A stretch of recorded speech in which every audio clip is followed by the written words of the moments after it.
May dalawang uri ng tao sa mundong ito. Mga introvert at ang mga taong parang personal na na-o-offend kapag ang mga introvert ay tahimik lang at payapa. Kung introvert ka, alam mo na ang struggle. Tahimik ka lang, inaasikaso ang sarili mo, nire-recharge ang social battery mo, tapos biglang may aarte na parang nakagawa ka ng isang malaking kasalanan. Kaya narito ang isang accurate, medyo dramatic at sobrang relatable na listahan ng mga taong hindi kayang intindihin ang ugali ng isang introvert.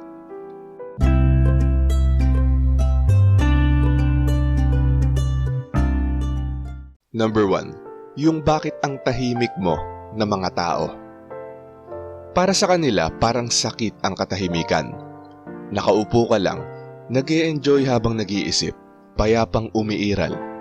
Tapos biglang, bakit ang tahimik mo? Parang, sorry, gusto mo bang inarate ko ang buhay ko na parang documentary? Dito, makikita natin ang isang introvert sa kanyang natural habitat, ang pagmumuni-muni. Hindi nila alam na kapag tinanong nila yan, lalo ka lang tatahimik. Congrats, na-unlock mo ang ultra silence mode. Number 2, yung kaibigang labas tayo araw-araw. Ito yung extrovert na may walang katapusang energy at walang concept ng social battery. Sasabihin nilang, labas ulit tayo bukas. Bakit lagi ka lang nasa bahay? Sinasayang mo ang buhay mo. Samantalang ikaw, iniisip mong 3 oras akong nasa labas kahapon. Kailangan ko ng 3 to 5 business days para makarecover. Para sa kanila, boring ang nasa bahay. Para sa iyo, ang bahay ay kapayapaan, kasiyahan at emotional stability. Number 3, yung mag-reply ka naman na texter. Para sa kanila, parang live conversation ang pagte-text. Kapag hindi ka nag-reply sa loob ng 2 minuto, susundan agad ng mga question marks. Hello? Galit ka ba sa akin? Relax lang. Nakita namin ang message mo. Kailangan lang namin ng oras para mag-isip ng reply, i-overthink ang reply, i-rewrite ang reply, mag-decide na wag nilang isend, at sa huli, mag-send ng haha. Number 4, yung mga biglaang tumatawag. Natural itong kalaban ng mga introvert. Walang warning, walang text, basta bigla nilang magre-ring ang phone mo. Ngayon, tititigan mo ang phone mo na parang ininsulto nito ang buong pamilya mo. Hindi ka sumagot. Tapos bigla kang tatawaging nang i-ignore, bastos, nawawala, o baka nakidnap pa. Hindi. Hindi lang kami emotionally prepared. Number 5, yung boss o teacher na palaging magsalita ka. Sinasabi nila na parang napakadali. Bakit hindi ka sumasali? I-share mo naman ang mga thoughts mo. Maging active ka naman. Samantalang ikaw, marami kang iniisip. Sobra. Hindi mo lang feel i-announce na parang mga breaking news. At saka, sa oras na ready ka na magsalita, nagbago na ang topic. Number 6, yung dapat mas sociable ka na motivator. Iniisip nila na may kailangang ayusin sa pagiging introvert. Kailangan mong lumabas-labas, makipag-usap ka sa mas maraming tao, huwag kang mahiya. Una sa lahat, ang introvert ay hindi katulad ng pagiging mahiyain. Kaya naming makipag-usap, ayaw lang naming makipag-usap, palagi, sa lahat ng tao, tungkol sa lahat ng bagay. Hayaan mo kaming mabuhay. Number 7, yung maingay na grupo na inampon ka. Hindi mo ito hiniling, pero somehow, parte ka na ngayon ng isang magulong grupo.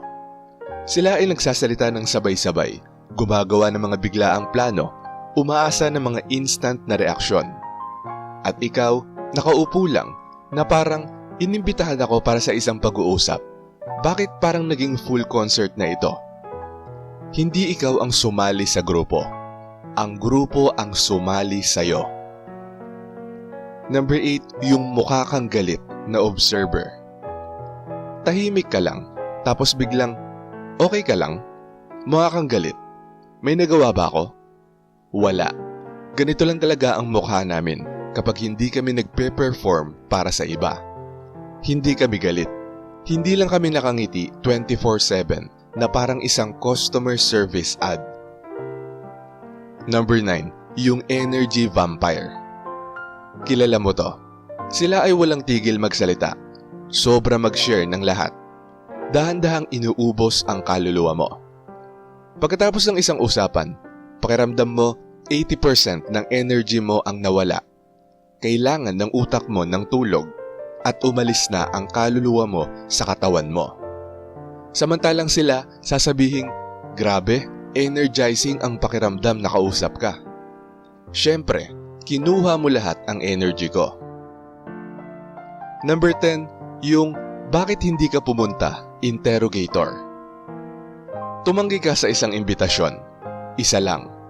Tapos bigla, bakit hindi ka pumunta? Sayang, ang saya pa naman. Ang dami mong na-miss. Ganyan ka naman talaga eh.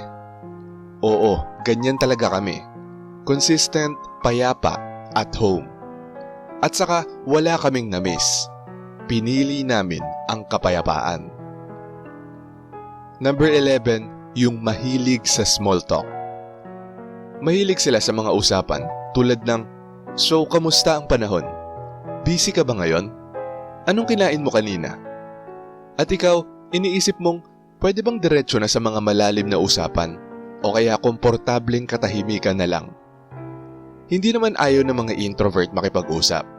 Mas gusto lang namin ang usapang hindi parang isang filler episode. At number 12, yung nagbago ka na, commentator. Tumahimik ka lang isang araw, tapos biglang, nagbago ka na? Hindi ka na katulad ng dati. Relax lang, hindi kami nagbago. Naubusan lang kami ng energy. At tumigil sa pagpapanggap na extrovert para mabuhay. Ang pagiging introvert ay hindi pagiging bastos, pagiging boring o pagiging antisocial. Ito ay simpleng pagkakaroon ng ibang paraan ng pag-iisip, pakikisalamuha at pagre-recharge. At sa totoo lang, kung ayaw ng ibang tao sa ugali ng mga introvert, hindi lang nila naiintindihan ang tunay na saya sa komportableng katahimikan, sa malalim na pag-iisip, at sa pag-alam ng tamang oras kung kailan magla-log out sa mga tao. Hindi galit ang mga introvert sa tao. Mas mahal lang namin ang kapayapaan. Shoutout sa mga nanood at nag-comment sa bagong upload na to. Shoutout kay Ducking. Sabi niya, ang ganda ng concept ng video na to. Ibang perspective talaga kapag tinignan natin kung paano nakikita ng mga hayop ang mga introvert. Parang ipinapakita na hindi kailangan maging maingay o laging nasa spotlight para magkaroon ng koneksyon. Kasi minsan, mas na-appreciate pa ng mga hayop yung tahimik, kalmado at observant na energy ng isang tao. Nakaka-relate din ako kasi totoo na mas komportable ang mga introvert sa peaceful na environment at doon sila nagiging mas genuine. Ang galing lang isipin na kahit walang salita, may understanding pa rin na nangyayari sa pagitan ng tao at hayop. Solid yung message na may value ang pagiging tahimik at hindi kailangang baguhin ang sarili para lang mag-fit in.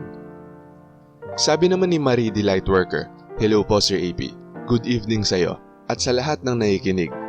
Bilang isang introvert, lapitin ako ng mga hayop tulad ng ibon, pusa, aso at kambing. Ang mga hayop ay naaakit sa tahimik at kalmadong presensya ng isang introvert at ang mga hayop ay matalas ang instinct kung safe ba sila sa isang tao na nilalapitan nila. Maraming salamat po sa pagbabahagi ng episode na to. God bless us all. At ayon naman kay Rina Saad, akala ko nga kwento ko yan. Ganyan na ganyan ang mga hayop sa akin, pusa o aso. Lalo na aso, talagang titigil. Kung di ko sila ipet, ayaw umalis. At shoutout din kila Lorena Bintas, Renante Damgo, Arky Takot, Annalyn Granada, Glenn Adversario, Mario Alipit, Ramlat, Cathy, Jola Short Video, at kay Master Buten. Maraming salamat po sa panunood. Kung gusto nyo ding ma-shoutout, mabati o mabasa ang comment nyo, mag-comment lang sa latest video rito sa channel na to at pipili kami doon ng mga isi-shoutout at babasahin para sa susunod na upload. Kung nagustuhan mo ang video na to, huwag kalimutang mag-like, i-share to sa iba at mag-subscribe na kung hindi ka pa nakasubscribe. Maraming salamat at see you next time.